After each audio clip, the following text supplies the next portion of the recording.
she really took the time to craft it, message, organization,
Hi, Shanita.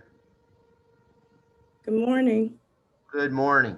So, Shanita, it'll be set up for you to share screen unless you prefer that I handle it, but I thought you might Okay. want to go through at your pace, right? Okay, great. That sound good? Yeah, I just logged on a little bit earlier to see if we can make sure we're. Absolutely. If you want to go ahead and try it out, share screen there, and then Mr. Mahaley, you can do the same thing. I'll let Okay. Shanita go first. Ladies first. Shanita is up first in the agenda. Okay, it has that the host disabled the participant screen share. We'll take care of that in just a sec.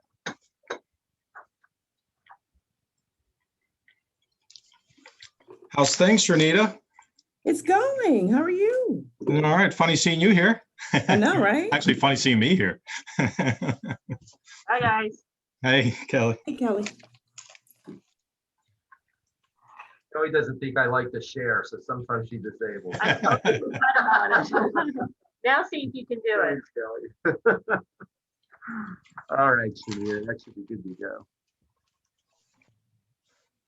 Perfect. Yeah, it's coming up. That works. Looks good, Shanita. So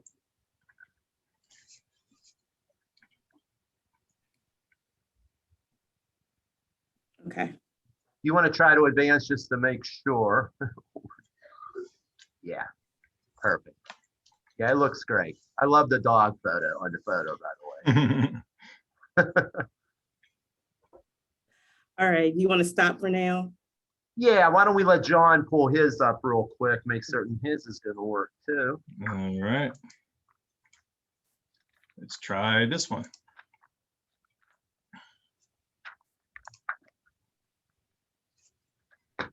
Yeah, looks like it's going to come up, John.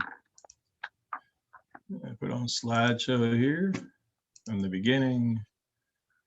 And you hit a couple slides here. And it looks good. Yep, you're good to go, John. Thank All right. you. You Thank both you. signing on a little early. All right. I'm going to step away a minute, but normally about 11:20 on 11:25, we'll have folks start signing on. Okay. Right. I'm going to go ahead and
Hi, Bob.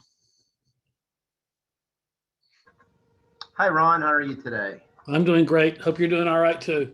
Yes, sir. Thanks for being with us. Yeah, things are beginning to slowly change a little bit. Hmm. So hopefully one day we can catch up again. Yes, sir. Yeah, I think we're getting closer.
Good morning, everyone. Good morning. Appreciate everybody joining us. Hello, Chair Bunning. How are you this morning? Good, and yourself? Very good, thank you. We're continuing to let everybody in here, so we should be able to get started in about 5 minutes or so. All right, sounds like a plan.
Ms. Bunning, we do have a quorum, but I would recommend we wait maybe just 2 more minutes and we could go ahead and get started as we have some more people signing on.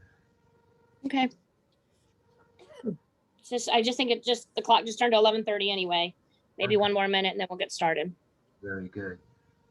Ms. Steele, welcome. Thanks for joining us today. Thank you. Looking forward to it. We'll do a quick introduction as we get started, okay?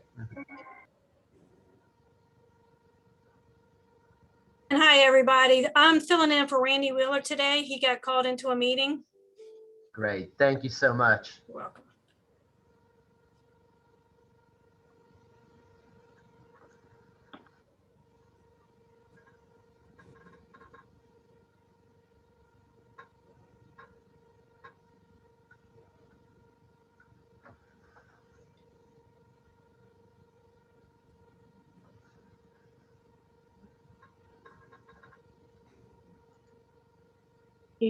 Are you ready, Bob? Yes, I think we can get some of the preliminaries out of the way. We do have a quorum and we expect 4 more CAOs to join us as well. But I think we can get some of the preliminaries out of the way. Okay, well then I'll go ahead and call the meeting to order officially and make our statement that pursuant to the declared state of emergency in the Commonwealth of Virginia in response to the COVID-19 pandemic and to protect the public health and safety of the committee members, staff, and general public, the Chief Administrative Officer's committee meeting is being held electronically. As a reminder to our members and to those who are guests, using the electronic meeting rules, we will need to take roll call votes for our votes today. And as has been our practice, I would like to suggest that we combine the approval of our agenda and the approval of our minutes and effectively a roll call. This is what to do a roll call that will record our attendance in one motion, after which we will do introductions of the other people who are joining us today. Does that work for everybody? If so, can I have a motion to approve the agenda and minutes? So moved. Motion to approve. And is there a second? Second. Thank you. Bob? Yes, so I'll do a roll call vote for approval of our agenda and minutes, and also this will serve as a roll call for those present today. From the city of Hampton, Ms. Bunting. Aye. And I should say, I know we have a couple people sitting in today, so I'm going to call each locality. If we do have somebody sitting in for a CAO, if you could indicate when I call your locality. Let's move on to Virginia Beach, Mr. Dehaney. For Gloucester County, I know I'd like to introduce Carol Still. Carol, did you want to introduce yourself very quickly, please? Thank you, Carol Steele. I'm the Deputy County Administrator and Acting County Administrator for the next 3 months. So glad to join you all. Thank you, Ms. Still. I was trying to look really quick. I did not get an agenda for today, and I don't know if somebody can shoot me an email one real quick. I would appreciate it. Yes, Pavitra, could I ask if you could ask Kelly to take care of that for me real quickly? I'd appreciate that. Thank you, Ms. Still. We'll make certain that happens. Let's move on to Norfolk, Chip Filer. On to the city of Franklin, Amanda Jarrett. Amanda, I know I saw you on there. Okay, I know Amanda's with us, so we'll circle back to Amanda. Southampton County, Mike Johnson. Yeah, I'm here, Bob. I'm just joining a little late. So what are you asking for at this point? This is the vote to approve the minutes and the agenda for today. Yes.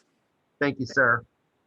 On to Portsmouth, Angel Jones. Good morning, yes. Yes. Ms. Jones, welcome. I wanted to know if Thank you just you. wanted to take a moment and introduce yourself to our CAO committee today. Sure. I am recently appointed city manager for the city of Portsmouth, Virginia. This is my 4th week, and I'm excited to be here. Well, very good. Ms. Jones, I will have staff reach out to you, and maybe there's a time I could come visit with you and do what I can to connect you to this great group of CAOs that I know you'll find a lot of value in. I know Ms. Bunting, this is a group that, very collegial group with a lot of support for one another. So a lot of resources to draw on. I was just going to Sounds say, fantastic. I think all of us would love to meet you in person, at a mutually convenient time. So in the meantime, we're just a phone call away. We do provide a lot of support to one another. Great. Appreciate it. Thank you. Thank you and welcome. On to Isle of Wight County, Randy Keaton. Yes. City of Suffolk, Al Moore. Yes. York County, Neil Morgan. Yes. I know that Chris Price from Chesapeake was called to another meeting. On to Newport News, Cynthia Rawl. Yes. Surrey County, I believe we have someone sitting in for Melissa Rollins today. Yes, good morning, Lauren Chapman. Thank you, Lauren. Welcome. Thank you. Town of Windsor, William Saunders. Good morning. Yes. Town of Smithfield, Michael Stallings. Yes. James City County, Scott Stevens. Yes. City of Williamsburg, Andrew Trivett.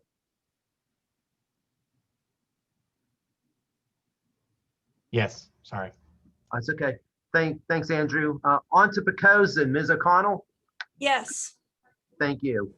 So some others that I see in attendance, I just want to go down through. I know we have several representatives from our federal delegation. From Senator Kane's office, I see Diane Kaufman. I see that from Senator Warner's office, Drew Lumpkin is signed on today. I'm here. Thank you, sir. Thank you. For Representative Luria's office. Yes, it's Caleb. Thank you for having me. Yes, thank you for being here, Caleb. I want to circle back. I see Chip Fowler from the city of Norfolk has joined us. Yeah, sorry, Bob. Good morning, everybody. Thank you, sir. And I'm a yes. Very good. Going down through, we have our HRPDC staff team here. We also have from the Virginia Municipal League, Ms. Michelle Gotti. Good morning. Thank you. Thanks, Michelle, for being here. From Old Dominion University, I see Ron Carley. Good morning. Peter Stevenson's with us today. Morning. USA. Hi, Peter. Good to see you. Let me pause a second. Other than PDC or TPO staff, I'm sure I missed someone. Is there anyone that I missed? Morning, Bob. It's Amanda Jared. I'm now logged in. Fantastic. Thank you, Amanda. Anybody else? Oh, Mark Gadulda-Yatrowski. My apologies, sir. Welcome. Madam Chair, I believe that concludes our roll call. I'll turn it back over to you. And that brings us to public comment. Do we have public comment today? Mr. Yatrowski, were you wanting to make a comment or you're just visiting with us today? Always glad to have you, sir. Thank you for your interest and concern for our region. All right, we don't have any submitted written comments either, I take it, Mr. Crum. No, we do not. Thank you. Okay, well then that will bring us to our first item, which is a regional workforce housing grant opportunity. And I know, Bob, I think you probably wanted to introduce that and your staff that are going to do a presentation for us. Yes, I'd like to introduce to the Chief Administrative Officer Committee, Ms. Sharnita Bethea, who is our HRPDC Housing Administrator. Sharnita has a PowerPoint presentation for the CAO Committee today, highlighting some of the work that we're really proud of that she and her staff person do related to supporting our localities on first-time homebuyer assistance and housing opportunities in our region. And then after that overview, she has an opportunity to discuss with you about a potential grant opportunity with the Commonwealth of Virginia. So Sharnita, why don't I turn that over to you and I'll let you share screen and take it away. Okay, good morning, everyone. So glad to be here today to kind of talk with you all about some of the housing and human services projects that we have been able to work on, especially through COVID-19. Things are definitely different and ongoing and changing. And I thought this was a great opportunity to get some feedback from you all collectively as we move forward out of COVID-19 and start looking at what recovery looks like. Affordable housing and workforce housing was already an item that was in discussion in our region before the crisis. So even now, we see that this is an emerging topic that's going to become even more prevalent as we move forward out of this pandemic. A little bit about, just a second. So what I want to talk today is about what our regional housing program looks like, have a glimpse and a conversation with you all regarding what we have started noticing regarding our housing market in Hampton Roads, and talk a little bit about a unique funding opportunity that was brought to us collectively through the Virginia Association of PDCs with our state finance office, VHDA, which is now known as Virginia Housing. A little about what we do in our Housing and Human Services Department. The bulk of the work that we do is for the administration of home funds through our regional loan program. And that is a down payment and closing cost assistance program that provides necessary funding for closing costs and down payment for first-time home buyers. For over, probably since 1996, the state had a collective program throughout the state of Virginia and was looking for regional cooperation and regional coalitions. And the Hampton Roads Planning District Commission was around the table at that time to talk about how we can do things collectively at that time.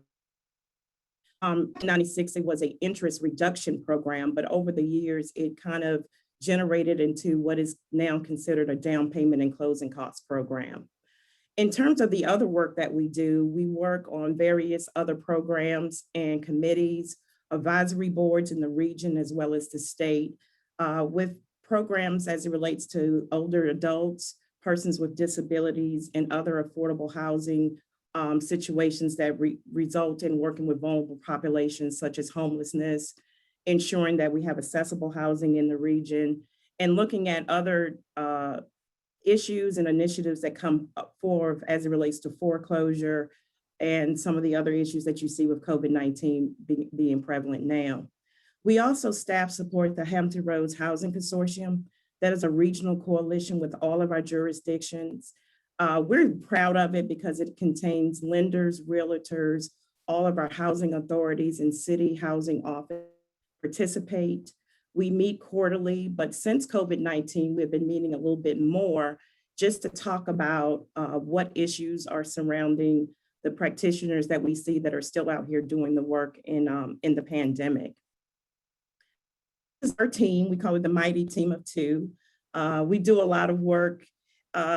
People think it's 6, 7, 8 of us, but it's only 2 of us behind the scenes. I cover most of the vulnerable populations in the planning efforts.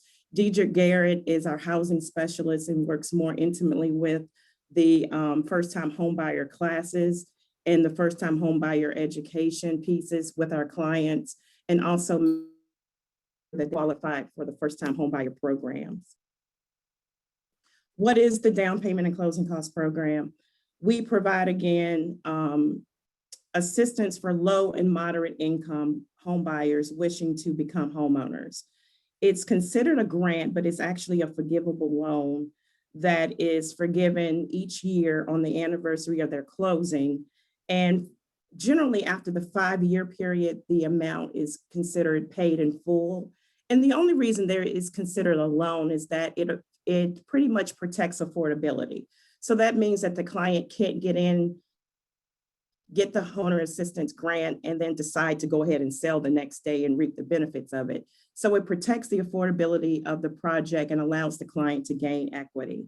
And again, it covers the majority of the closing costs and down payment that most buyers are needing to do in the transaction. 2 of the bigger impediments to home ownership for first-time home buyers is credit, of course, and access to having enough for the down payment.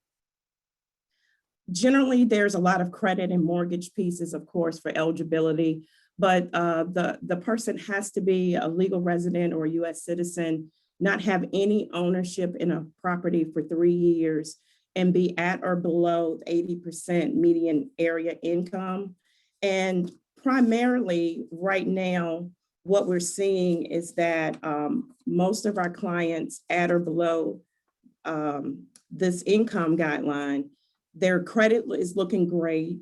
They're able to afford to make a mortgage payment. And in most times what we're seeing is that their rent payments have been substantially higher than what they are able to pay once they close on a mortgage. So for a household of one, if we had one individual, they could not make more than $44,450. And they must have at least a little bit of personal funds of their own. So HUD looks at that as making sure that the client has a little skin in the game, that the client is bringing something to the transaction. And that also helps to make sure that the client is able to be self-sustaining once we close on the actual property. These are our service areas that we directly work with right now.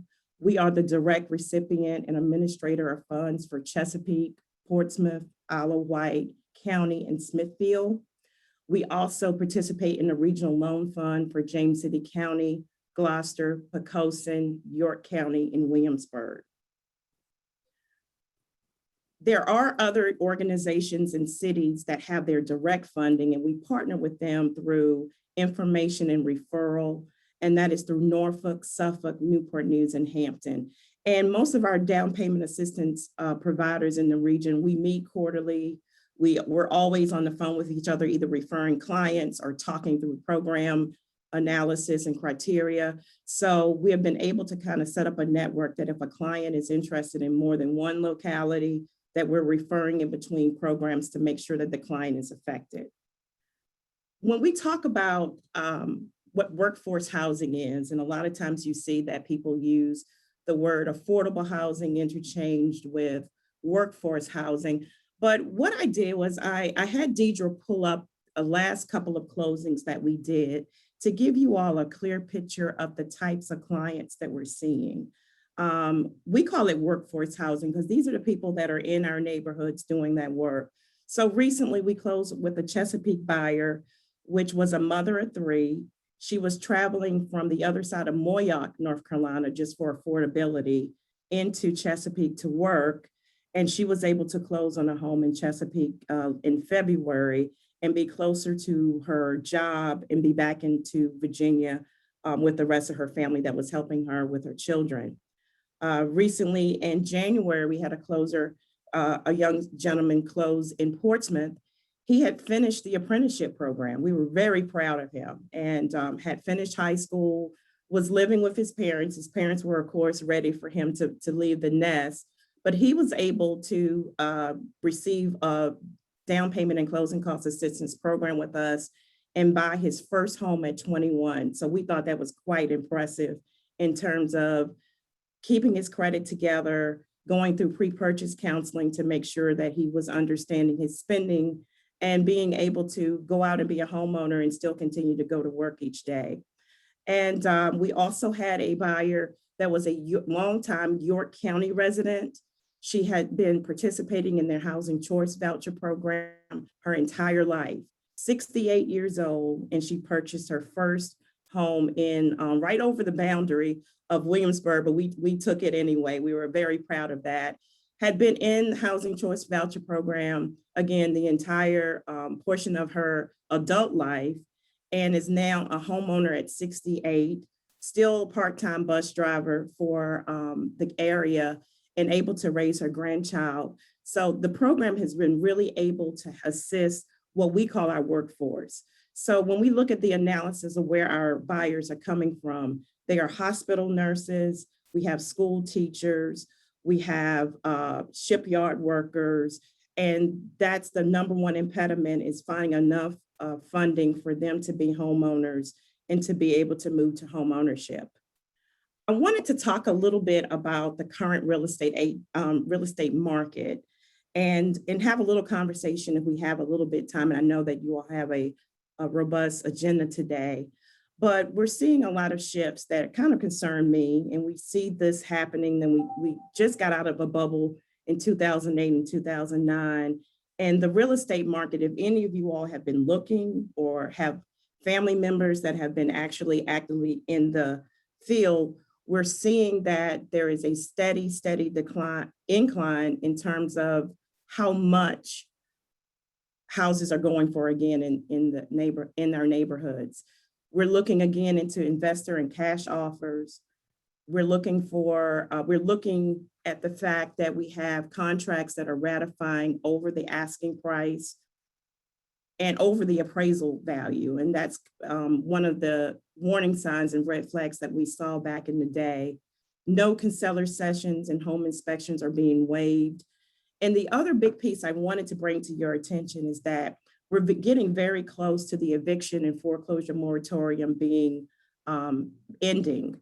And a lot of our HUD-approved housing counseling agencies are starting to try to have conversations with buyers to understand where they are, but that the market is going to adjust as soon as those become evident. So we wanted to make sure that we were having these conversations with you all, that's what's out here.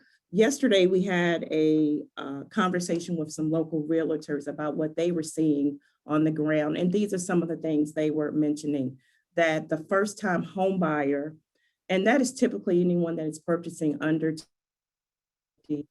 are just going to be squeezed out of this market. Cash offers, again, are being accepted. We're noticing that FHA mortgages are not being accepted over conventional mortgages.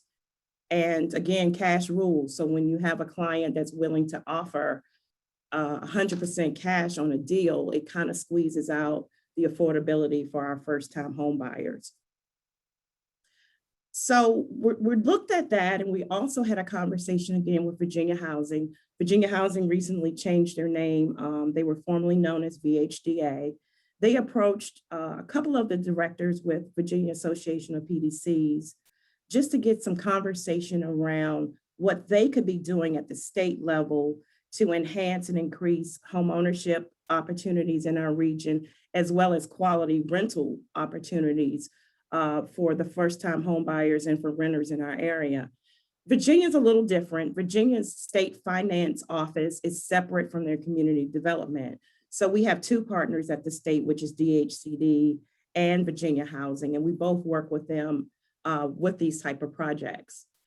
The grant that they have suggested and offered us is to promote any type of regional approaches to housing project / program planning and development, enhance collaboration between regional organizations and local organizations, and to strengthen the capacity to address homeless housing opportunities in accordance to the Virginia Housing Strategic Plan Opportunity 2024. And that was a strategic plan document that the state put together of looking at their core areas that needed to be addressed. Mixed income, mixed use came up, addressing being able to strengthen public housing opportunities throughout regions, and also making sure that we're looking at how we're moving homeless to permanent supportive housing. Some of the projects that I have talked with some of your localities already, these are some of the suggested program project types that the state came up with, but I've had an opportunity to talk to many of your local housing offices and housing authorities on what they're seeing and projects that if money wasn't an option, what could they actually do on the ground? So we got a full list of different options and projects that we're trying to be able to push forward in the region and just needing some type of gap funding to make sure these things are done. The state looked at another issue that I wanted to bring to your attention is the health and the future of our commercial space and what's going to happen when we start seeing more and more organizations move to telework and more corporations having vacant lease space. And if that's an option to turn some of that corporate footprint into home ownership, mixed use type of deals in our region. So the good part, what this means to our region if we're able to apply to this. So these are the guidelines as it relates to how much we can apply for if we go for this grant amount. So of course, based on our region population, we can go for 3 million. And the 3 million can be used for more so in terms of projects. We can do some type of low amounts of planning. What the state did not want to do is to fund housing studies and plans and not have actual shovel-ready projects. The grant cycle is coming up soon that we have to apply, and they give us a 3-year opportunity to have the funds spent down. So that's a good piece. We were a little afraid that if we got the funding this year, it had to be spent this year. But we have 3 years to carefully look at what these projects could be and to think through the most impactful way to spend those funds. These are our next steps. We're going to continue to have conversations with our local housing offices. Internally, Keith Kennedy and I will be developing some type of internal framework for prioritizing any potential projects that we do receive. We want to continue to update the board on any funding opportunities and prepare the grant application if applicable They were looking at a start date in May, but they have not released. So we have a little bit more time to kind of think through what the projects could be. This is our contact information just for our program. I just wanted to kind of give you a snapshot. I know that's a lot of information in a short amount of time, but I wanted to have a little bit more opportunity to have some conversation or answer any questions that you all may have.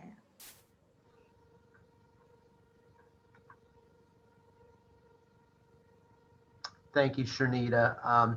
Madam Chair, for the CAO committee, before we open up for conversation, I do have to start by saying we are just incredibly proud here at the PDC what a small group of 2 people can do in terms of helping people on a weekly basis. So before we start the conversation, first off, Sharnita, just props to all the hard work you and Deidre do and the great impact you have on the community.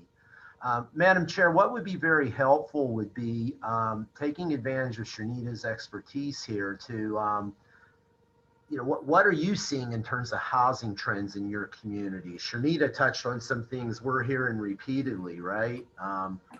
Not a lot of stock. Cash, as Sharnita said, really being closing out some first-time home buyers. Would be interested in what you're seeing in terms of trends in your communities. Ideas about the grant that Sharnita discussed with you. And Sharnita obviously would be doing a call for ideas from our localities. As Sharnita said, she and Keith will be working on that, but just brainstorming of ideas of what, if you support us pursuing that grant, maybe it's too early today to think about how it might be used, but just start priming the pump on some of those ideas.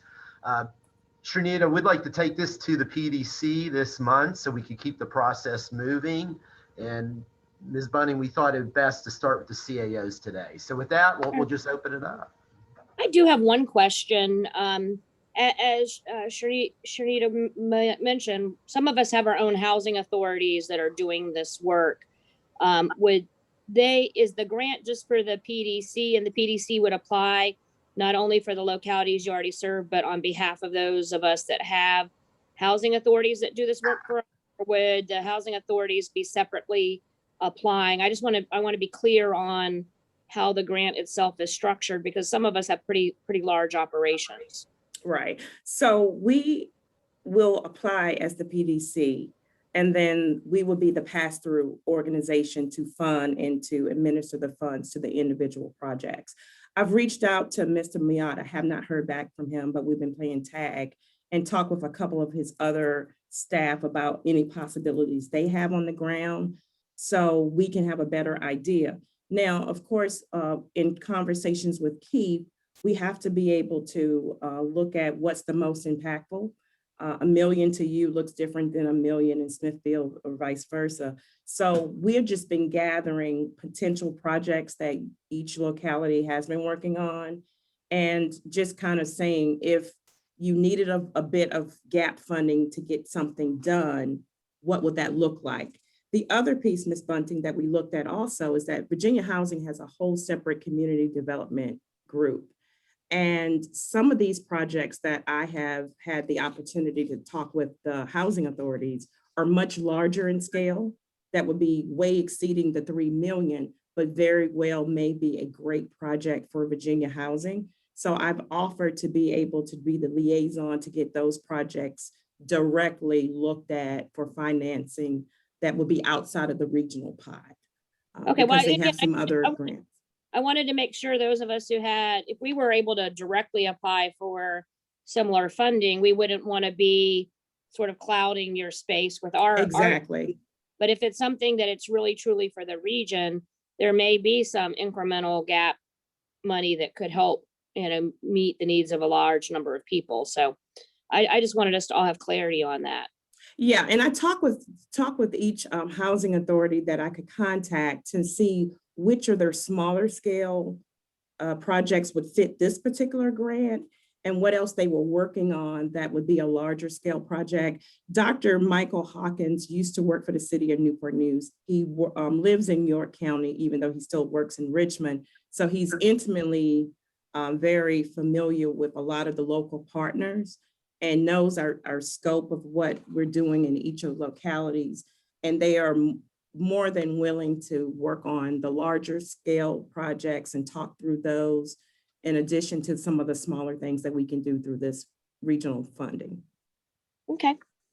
All right, so we have open space now for folks to either share the housing trends. I think a lot of us were shaking our heads to the things that were being described and reported from the realtors.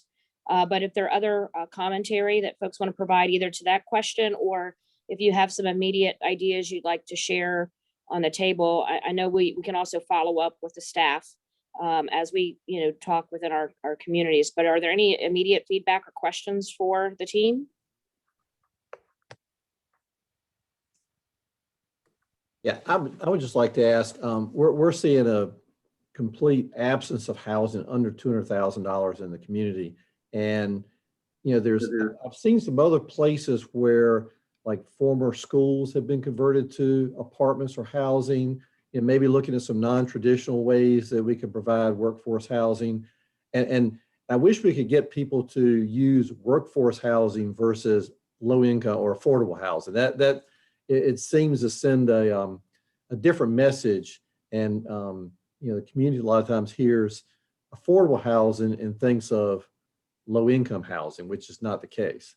So exactly. And Randy, I know you and I worked on the Hayden project, and that was one of those type of conversion projects in Franklin. And I want you to know they're finally leasing up. So that's an exciting piece on there. But VHDA is also looking at any of those type of creative housing structures. I think one of the bullets that they gave us is, how do you put housing around schools if you wanted teachers to be in walking distance of schools? So if you all have any projects that I can assist with getting some, just brainstorming with the state as it relates to being able to layer some funding. LISC of Hampton Roads also briefed us on some of their housing initiatives that they have locally. So we have a couple of partners to do that. And you're right, Randy, we just received the contract for one in Isle of White County, and it was right above 200, it was 205. And we probably could not have done that if it wasn't a household of 4 and her income was right at 80%. So that continues to be an issue in most of our localities, is finding that sweet spot. And unfortunately, the word workforce gives a different connotation. And that's why I wanted you all to see the faces behind some of the buyers that we have, because they are our working employees that are taking care of our children, teaching them, working in the shipyard. And it gives a different feel and look when you actually see the people that are, impacted from the program.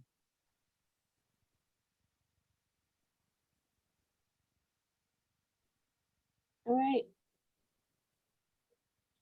It sounds like we've gotten the questions and immediate feedback taken care of. If it might be helpful if we could get a copy of the presentation sent around to everyone, so that managers might have some conversations with their staff so they can get back to you and give you the feedback you're looking for.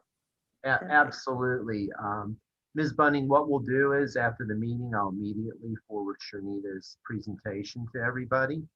And exactly what Ms. Bunning indicated, if you all could please start working with your housing staff, have them give Sharnita some input and ideas, that would be very, very helpful. Ms. Bunning, the other thing that I wonder as we think about this, it wouldn't be an opportunity with the work that HRT is doing now related to their regional transit backbone. I think perhaps a conversation with William and HRT about that backbone network, and then how that relates to some of the things that Sharnita's talking about with housing. It does create perhaps a unique opportunity for us to think about those relationships in a way that maybe we haven't been able to previously. Absolutely. Absolutely. Agreed. Great thought. Well, thank you very much. And I want to echo what Mr. Crum said. We're really impressed with the work that your mighty crew of 2, as you said it, forms, and this was a great presentation for us today.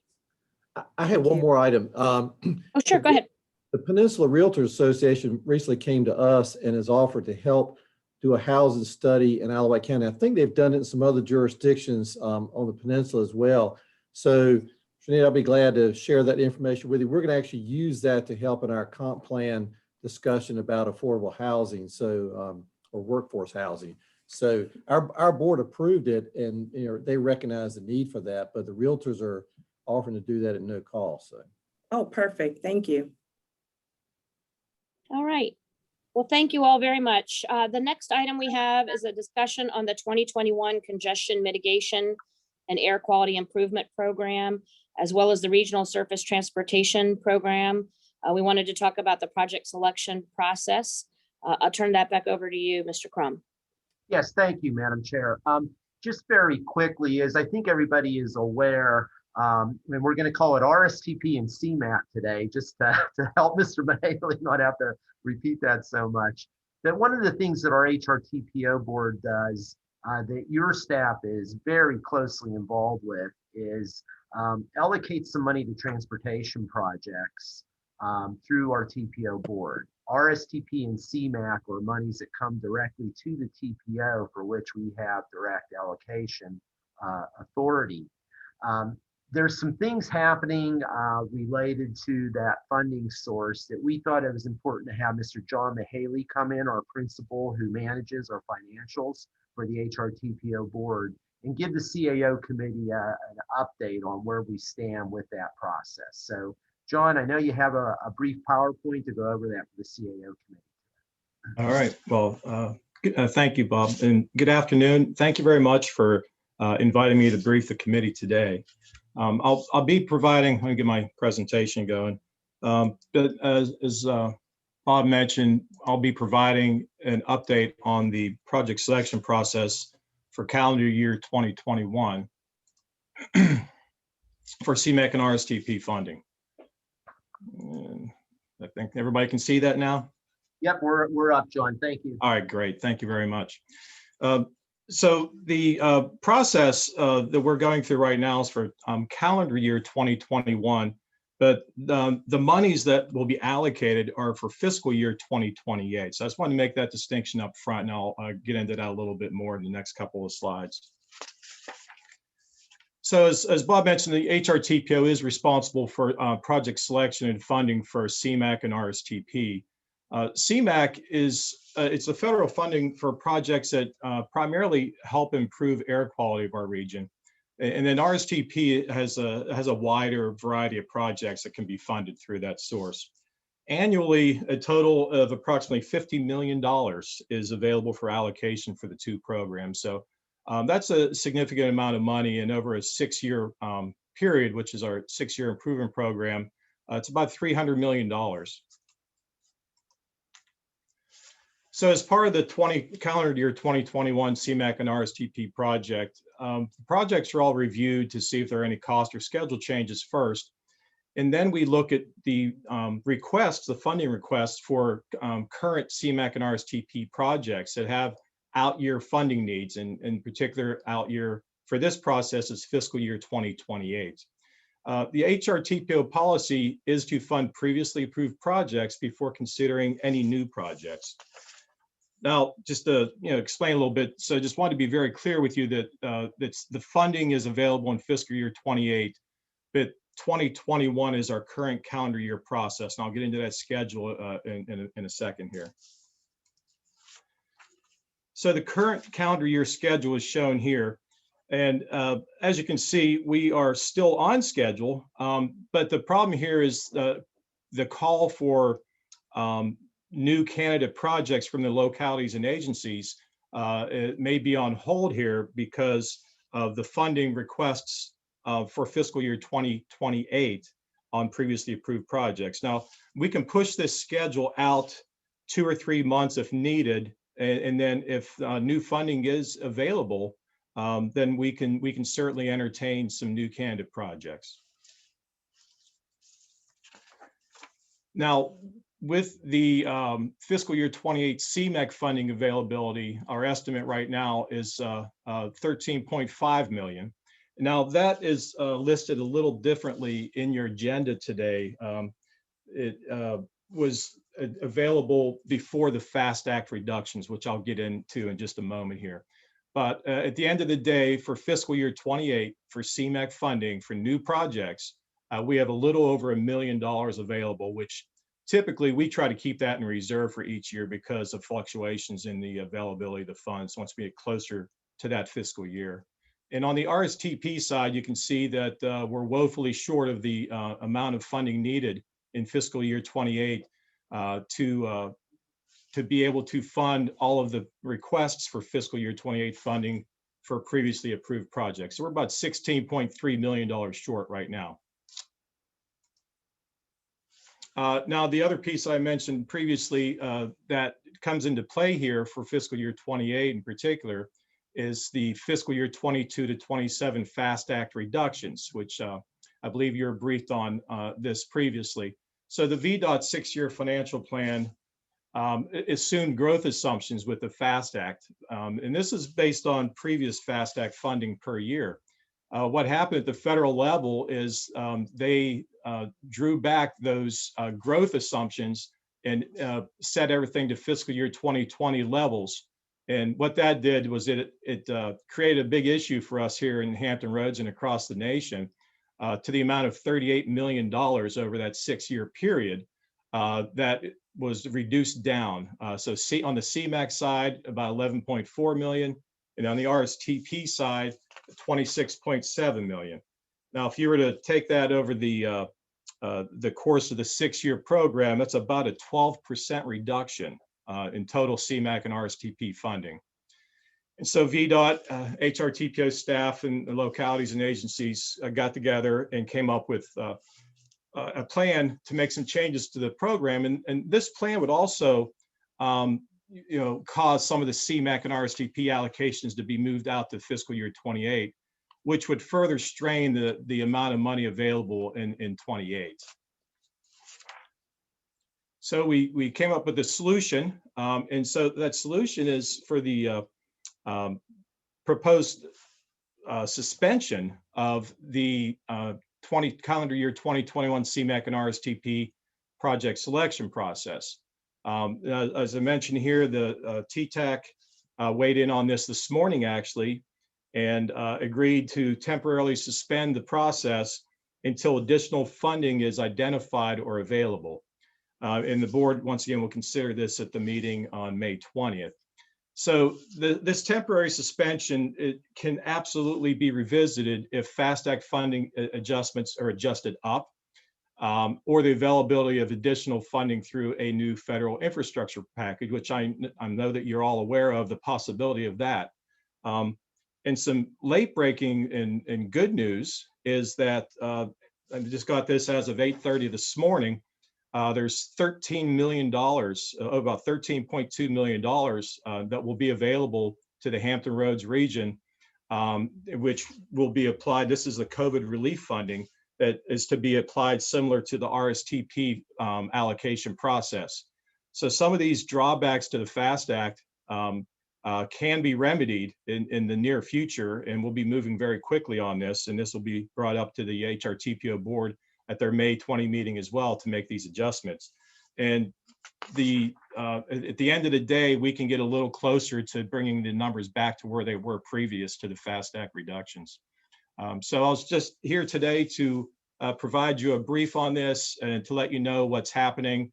And if you have any questions on this, I'll be more than happy to answer them. Thank you, Madam Chair. We just thought it was important to come to the CAO committee in advance of May 20th. Obviously, these funding programs are very important to our localities, but with the limited funding, it's a lot of work for your staff to go through that application process and everybody involved. So we wanted to bring this recommendation to you, and Ms. Bunning, we're interested in any conversation or questions. Great. Well, let's open up the floor. Is it possible to stop sharing the screen so we can all see each other? And again, I assume you'll send the presentation along as well with the other one. Are there any thoughts from the larger group?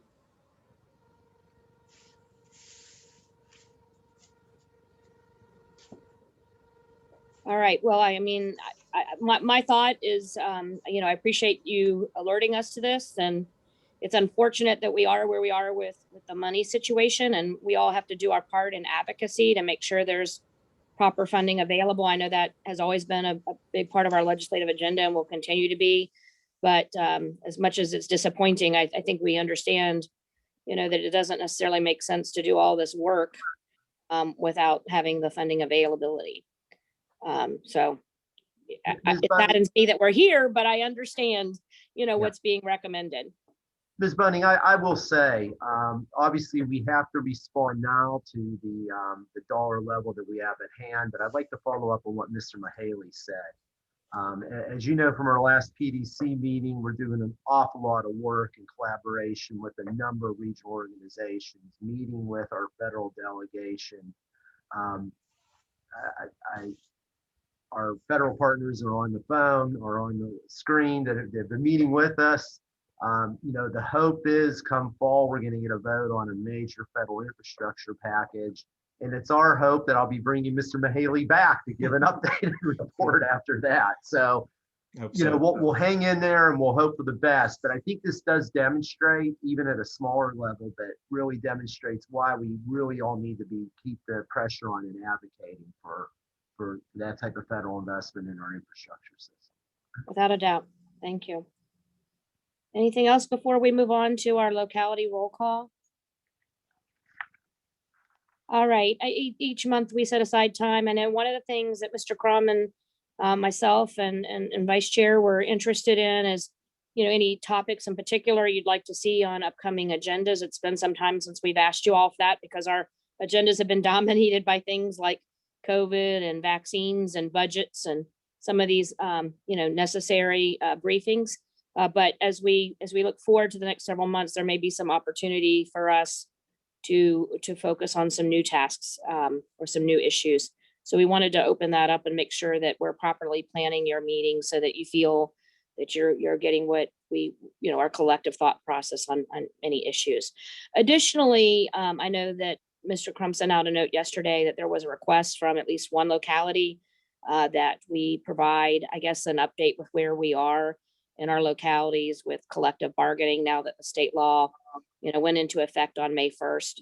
I realize that people are likely in different places and you may or may not be able to share a lot about that, but to the extent that you can, that was a request from one of our peers. I think those are the main things we're looking for out of today's conversation. Is there anything else, Mr. Crum, that you want or that anyone wants to specifically request as we work our way through the roll call? I heard from one CAO, Ms. Bunning, that we know we stand statewide at about a 32 to 33% vaccination rate, that being the percent of people that receive both vaccinations or one Johnson & Johnson shot. I did hear interest in just whether or not there are any efforts going on in localities to continue to push the message of the need for vaccine. Okay. But other than that, Ms. Bunning, those are the two items that I've heard. Okay. Well, I know that Mr. Price from Chesapeake is not with us today. Amanda Jarrett from Franklin, I know you brought up the question of the collective bargaining. So if I could maybe start with you and maybe Amanda, you could share some of your questions and perspectives with the CAO committee. That might be a good way to kick off our roll call. Yeah, thanks, Bob. So we are having Sands Anderson's employment law attorney brief our city council and superintendent of schools, as well as chair and vice chair of the school board on Monday, regarding the changes to the state statute and what council may need to anticipate. But we were interested in what may be going on throughout the region because, as you all know, in certain industries, particularly fire and EMS, we do share a lot of employees. They work full-time for one locality and then part-time for another. And we also need to remain competitive in terms of hiring and positioning. So I was just curious where you all may be in that process and what conversations you're hearing from your employees with regards to collective bargaining.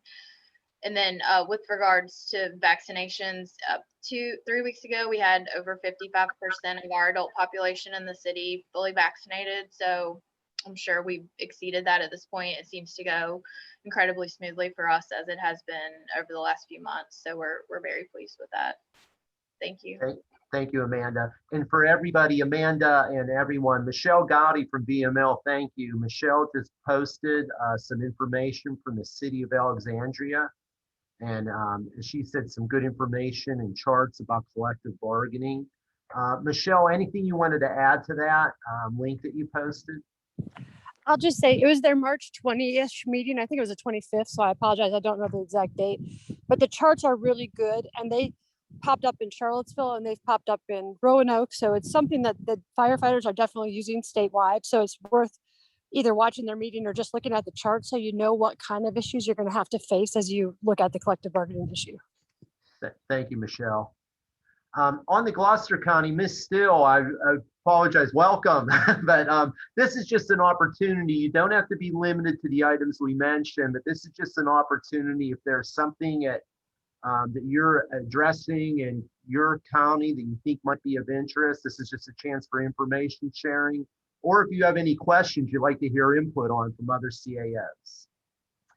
Thank you for that intro, so I understand better, and it's a great opportunity to be with you all. I've already learned a lot. Collective bargaining in Gloucester, nothing happening at this point, any official education or discussion on it. We do have volunteer EMS and firefighters, but we'll be watching and seeing what happens.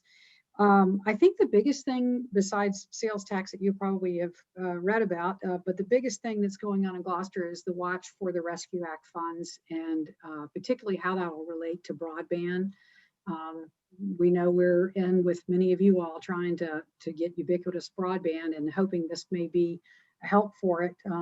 I think the interesting thing for us is with the opportunities to spend our own money that will be given to us, the opportunities from other federal sources, and then with the VADI grant potentially changing the criteria, which would allow more people to apply. And I'd rather spend somebody else's money than our money. So we'll see how all that goes. And from the messaging, I don't know the percentage right now for vaccinations. It's pretty good from what we've been getting from the health department. On the Middle Peninsula regional side, they are still spending some funds to keep the message going. When I listened to that report last week, I kind of thought, aren't we past that? But listening to the report, I was like, no, we're not. And we still, maybe there's some people that will be convinced with these last ditch efforts, I guess. So I think that's it. Thank you. Thank you. On the Hampton, Mary. So I'll start with the vaccination question first. We have an official vaccination rate of 43.5% of our eligible population. I say official because that's what we calculate based upon the state database, but I got to tell you, and you'll hear this from all the localities, I assume I'm just happened the first to bring it up. We think that's understated significantly because of the high percentage of people who got vaccines either at the VA hospital or through the federal partners, Langley, of course, being one for us, but many military affiliated personnel, either active duty or retired, were able to get shots at Portsmouth Naval Hospital, as well as the local bases. And so we don't have access to the data that tells us how many of those live in Hampton or live on the peninsula or live, elsewhere in the region. Based upon what the Hampton VA's reported, we know they've done over 19,500 vaccinations. And, we assume that there's a fair number of those that are Hampton residents, but they're also likely spread throughout the region. And we don't have an exact estimate on the DOD and how it would be in our region. But in all likelihood, our rate is probably 5 to 10%, somewhere higher than what we officially get. I will tell you, we're having a very hard time filling clinics. I think this is again, at least on the peninsula, a sort of uniform challenge. We are doing a lot of messaging. We have a reverse 311 system. It's not the same as the reverse 911. It's where we purchase phone numbers, and we've made several calls to residents.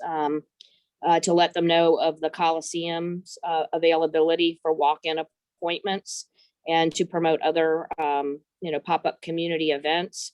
I think what we're dealing with largely at this point is a vaccine hesitancy. And so trying to get out information to really answer questions in smaller community groups and forums.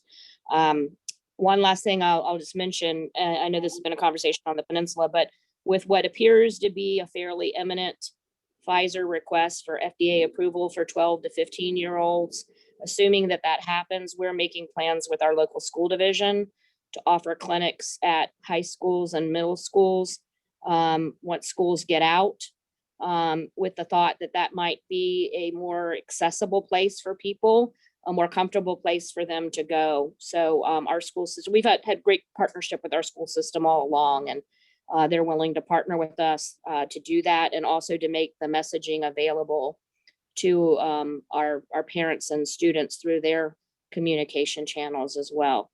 On collective bargaining, I will tell you, our council has not taken any official action yet. We've done some legal briefings of the law and what's permitted and required. Our school board had a formal presentation, and they opted to signal to the teachers and others that they were going to take a planning year, because there's a lot that's involved with collective bargaining if you don't have the infrastructure in your legal departments or HR departments, as we all know. And so our school board sort of got out before us and sent a message that, obviously, a union has the right under the law to petition for collective bargaining, whether you've said you have a planning year or not, but they wanted to forecast that they needed that planning year. And so I guess the presumption is if they do get a petition, that they will say no, at least for that planning year. And, we may do something similar. We have not done anything public yet. I think we are all very concerned about the implications, both for driving up expenses, but also when you look at some of the police reform that you're hearing about throughout the country, many states that have had union contracts have expressed, many cities have expressed that they've had difficulty enacting some of the police reforms they would like to enact because of contract relationships in their union contracts. So, Virginia gave us a very broad law that it allows us to do, say pay or workplace conditions and things like that. But we want to make sure we learn from all of that and don't end up creating some inadvertent challenges. So I think, at a minimum, we would, probably follow suit with a planning year, although again, we haven't done that officially yet. The last thing I just want to put on the table, possibly for future considerations.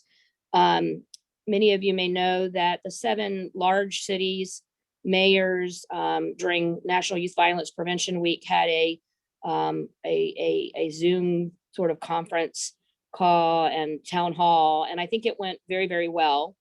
There was certainly an acknowledgement that crime doesn't know particular jurisdictional boundaries, and that we're all seeing more incidences of everything from domestic violence to shootings surrounding illicit behavior, whether that's drugs or gangs, and that we all need to care deeply about that and do something about that. I do think we should think about, as a group, what all we might be able to offer in the way of support to our mayors. I suspect those 7 city mayors will ultimately want to bring something to the larger regional group, because although they were the ones who did the Zoom call, you couldn't have 15 to 17 chairs and mayors on one call and have it be productive. But it is an issue that faces us all, and we need to be thoughtful about that. So I just put that as a possible agenda topic for future meetings. Thank you, Mary. White County, Randy Keaton. Yes, our current rate of vaccinations is at 43.6% for the first dose. But again, like most people, I think it's being undercounted, so we don't know the full extent of it, because we do have a lot of military in our area as well.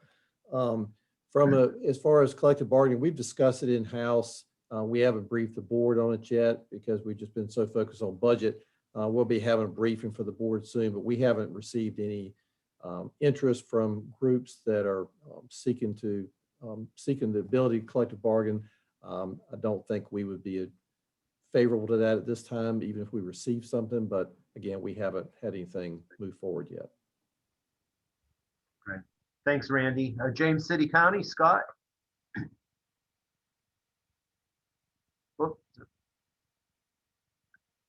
All right, sorry about that. Good afternoon. Vaccination rates, again, the 15 and up crowd for us, somewhere about 64%, our 65 and up crowd around 98%. So I think we've done pretty well. We'd continue messaging, but I do think we've gotten most of the population at this point that's interested in that. In terms of collective bargaining, we have talked with our board in terms of emails and just one-on-one conversations. There doesn't seem to be any movement on our side to do anything other than understand the process. And so I don't anticipate that's a near-term thing for us. And then I would just follow up on housing and just, I didn't jump in during the conversation, but definitely the problem for affordable housing, I guess, within all our communities is only increasing. And to Randy's point, there's not anything in James City under 200,000 either. If you want to buy a home, it just doesn't exist. It doesn't exist as an apartment or otherwise for those at the lower end of the home entry level. I don't know how we solve that because real problem. And same thing with cash offers, bumping people and your VA loans that they're not interested in that. They want to close 30 days and move it on. And right now the market supports that. So. Thank you, Scott. Newport News, Cindy. Yes, good afternoon. With regard to vaccinations, I don't have a lot to add. I think Mary did a really good job of giving an overview of what we're seeing on the peninsula, specifically with regard to Newport News. Our vaccination rate for eligible population is about 42.5%, and we are continuing to get the message out and doing what we can to get folks to the larger clinics, but we are also coupling that with some efforts for some smaller strategic type clinics to go out, some at request, but also trying to approach various aspects of the community. So that's pretty much where we are with the vaccination process. Collective bargaining, we at this point have not had much interest, for lack of another way to put it, from City Council. We are internally talking with our city attorney's office and having some discussions, but at this point, council isn't ready to address it in any form, at least that they have shared with me. I do know that some of our employees, I believe in the Human Services Department, have been contacted from some employees from at least one other locality in the region. And other than having some questions about what it was about to their supervisor, there really didn't appear to be much interest from those particular employees. I have worked up a memo in conjunction with our attorneys and our Human Resource Department to just send out to all the directors. We've been talking about it at our management team meetings about how we should address it if employees do contact the supervisors and talk about it. So that will go out to them again, just giving them a little bit of guidance in terms of the process and letting them know, giving them some background as well. So with that, that is all I have at this point. Thanks, Cindy. Let's move on to Norfolk. Chip.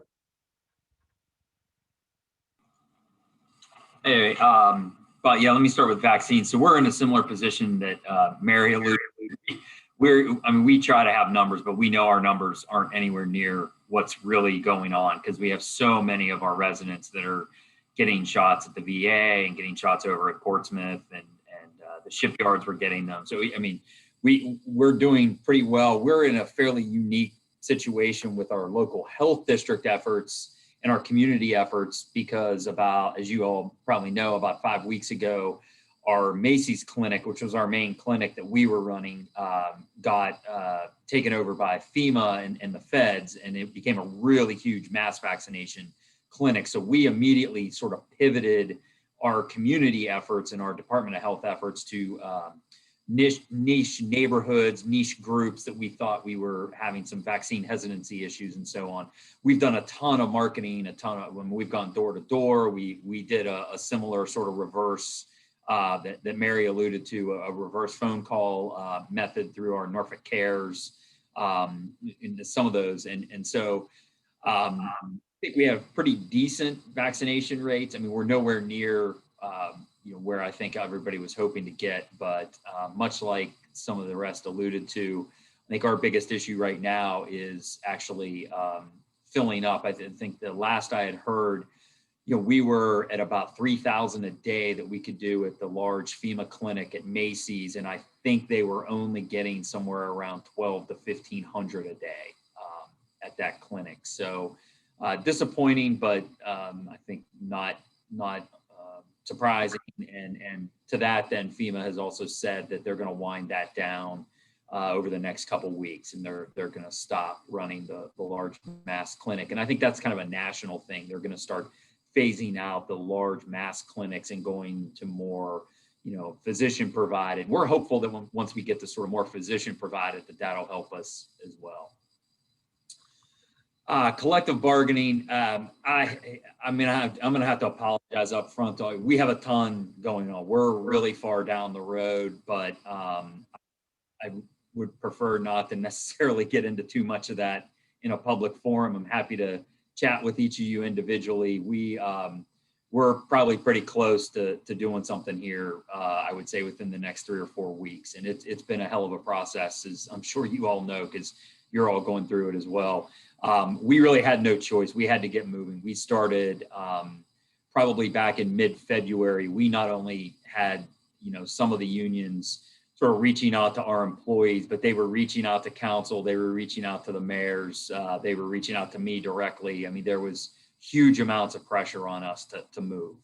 And so we got put in sort of this bucket. It appears as if we got put in this bucket at the state level that, Alexandria got in, and some others got put in where they were going to really focus efforts on a few places and try to push them hard. I'm not sure we wanted to be as out in front as we're going to have to be, but nonetheless, we're there. And so we're moving pretty quickly to try and get council comfortable with an ordinance that would prevent this sort of getting pinged on and then having the 120 days to figure out what we wanted to do and then get pinged on by somebody else and so on. So we're trying to move to that. Now I'm happy to share some of that stuff with all of you, but really for this group, I think what might be helpful on my end, if you all wanted to chat, is we had to get pretty quick into the weeds of this and figure out what staffing may look like for this effort, right? So I do have what we have proposed to council for additional FTEs necessary that we believe, and where those FTEs would need to sit in order for us to kind of handle this process. And I'm happy to share that with y'all offline. And other than that, that's all I got. Thanks, Bob. Great, thank you, Chip. Picosin, hi, Randy. Hi, sorry to be late, and thanks to Tanya for filling in. With regard to collective bargaining, we have not received any requests from our employee group since the law went into effect, so we haven't really engaged it yet. But like some of you, over the next couple of months after budget's done, we'll start working through the education aspects of that with City Council. With regard to COVID-19, at least the numbers I saw yesterday, we're about 56% of eligible population, but I would point out that our health district has done some work with Department of Defense and with the VA, and while they can't spread it to the individual locality, they can spread it to our area. And the difference between sort of our collective position as a group of localities at 48.2% of eligible folks, and when you add the DoD and the VA, it's a little bit over 60%. So at least in our area, generally speaking, it's about 12 percentage points is the difference, and so that may sort of give some some quantifiable evidence to this undercount that we all thought was out there. And particularly if you house one of these facilities, you may see a disproportionate positive share of that. And so that may account for some of the missing folks. With regard to other things that are getting the word out with COVID, we're trying something, and I don't know the date yet, but it's soon. We're going to actually try to do a vaccination clinic in our one and only high school for the 16 to 18s. We're working through the schools on that. And we're also planning one at our mobile home park. I point the first one out because it's a new kind of thing, at least for us. And the second is, these are the first two things we've planned to actually be in our city. So we'll be interested to see what the uptake is on that. And lastly, with regard to topics for future discussions, one thing, particularly if there's a locality that is further ahead than maybe the average of us, is the HR changes and workplace changes relating to the state's new changes to the marijuana laws.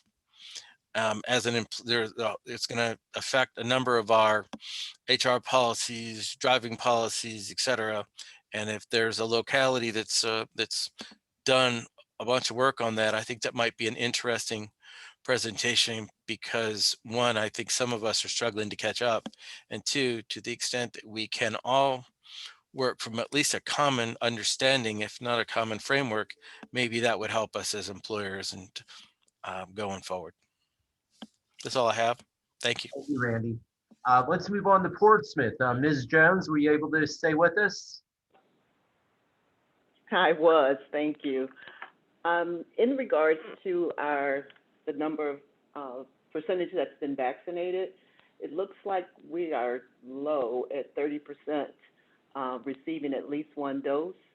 I actually have a meeting set up with Dr. James, our health director, to talk about those numbers and kind of get a little bit more detail on that because we're still trying to determine our reopening plan.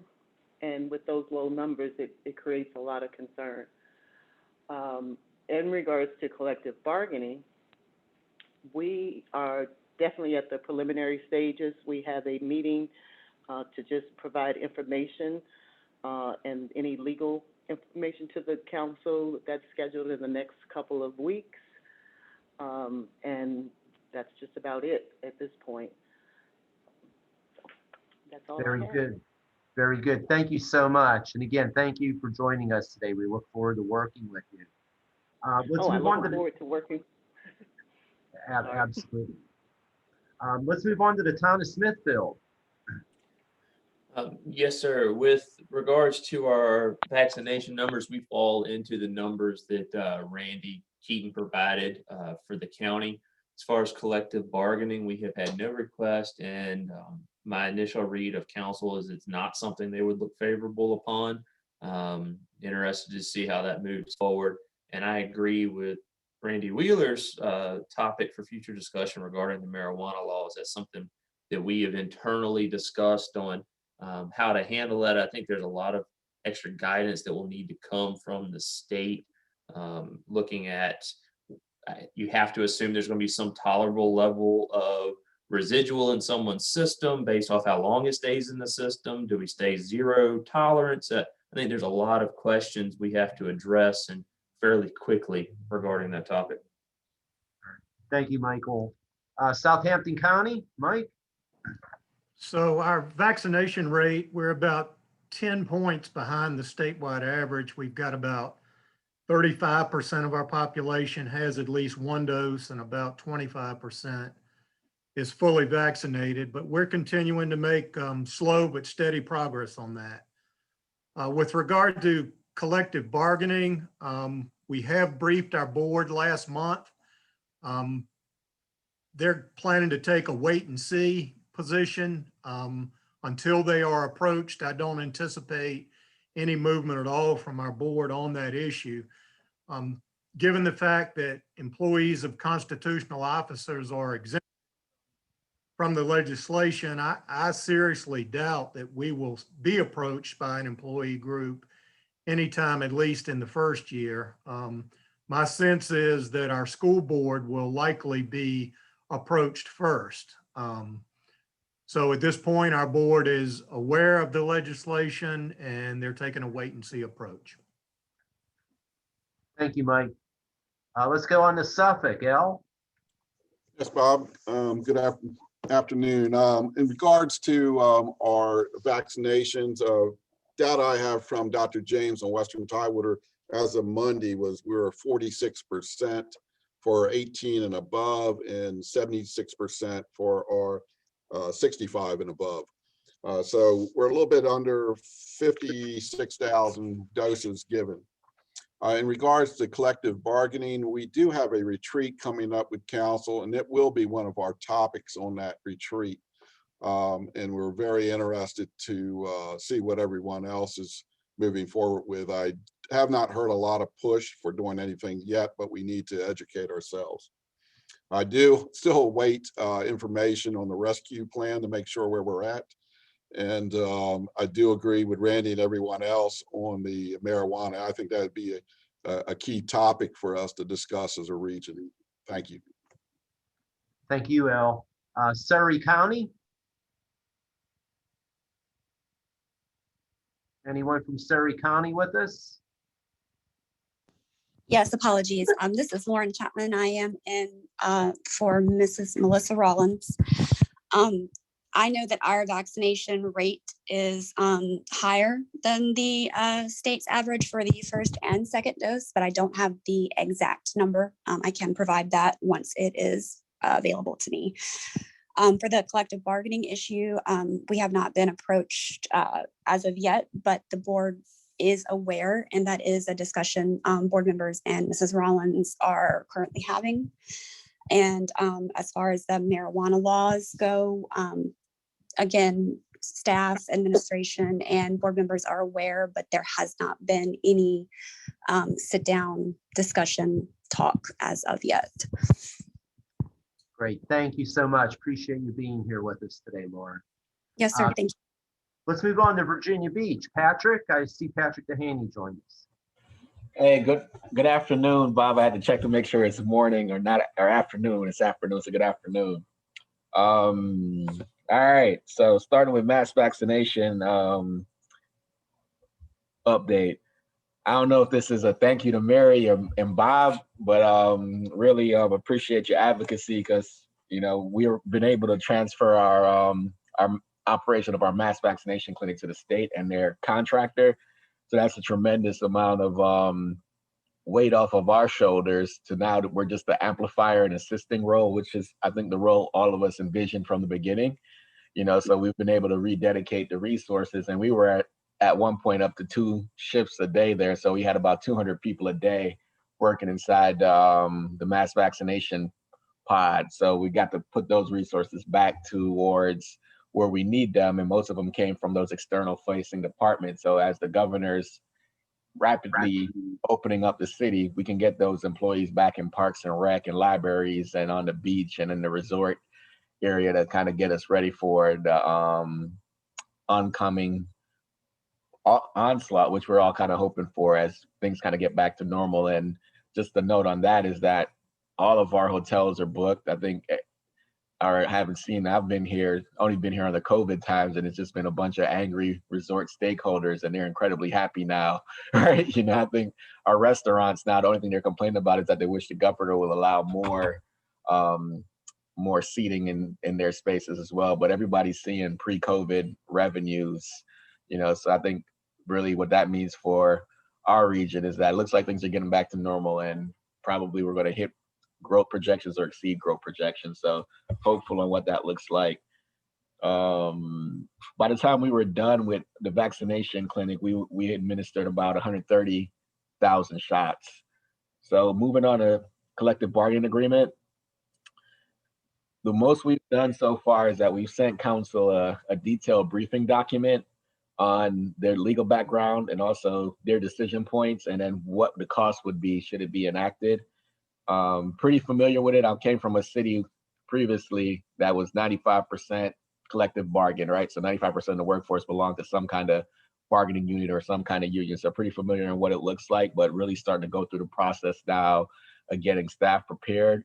Our public safety bargaining units, or not, they're not bargaining units, but our public safety associations has already let us know that they're going to move in that direction. They're looking for a council sponsor. I don't know if they'll get one, but I think after the budget is passed, they'll probably put paper documents on us towards that effect. And then I know there's a group representing some kind of national organization that's been working to organize our public utilities and our public works and our human services folks as well. So I think it's a matter of time before it really comes to fruition here in Virginia Beach. I don't know if it's in 5 months, 6 months, or something like that, but it looked like it's coming down in our down our direction. And that's it for my update. Thank you for the time. Thank you, Patrick. Williamsburg, Drew. Yeah, thanks, Bob. So vaccinations, our situation is very similar to James City County. Operations at our clinic are phasing out. We think our last significant operational day will be May the 14th. Our numbers are pretty similar as well, although we still sort of consider those official numbers to be inaccurate. I think they're currently reporting just above 40% for the city of Williamsburg, and we know that 80% of William & Mary's students and employees have been vaccinated. So the numbers just don't add up if you start to do the math on your own. So we think that's good news. We're anxious to transition our staff, like Virginia Beach, to more productive uses of their time that, more aligned with our core mission, and get back to business as usual. I think on the collective bargaining piece, we have received sort of a pre-indication from the fire folks here in the city, the union group that sort of recognizes or that serves York County and James City County the same, their intent to introduce an ordinance for the city council. That came in the form of an email with no subject, no context, just the ordinance attached. And so we don't consider that an official submission. Plus it's before the start of the law, so we're not going to respond to it. So far, our city council seems to be leaning in the direction of not endorsing collective bargaining. We'll see if that continues after the pressure begins to mount.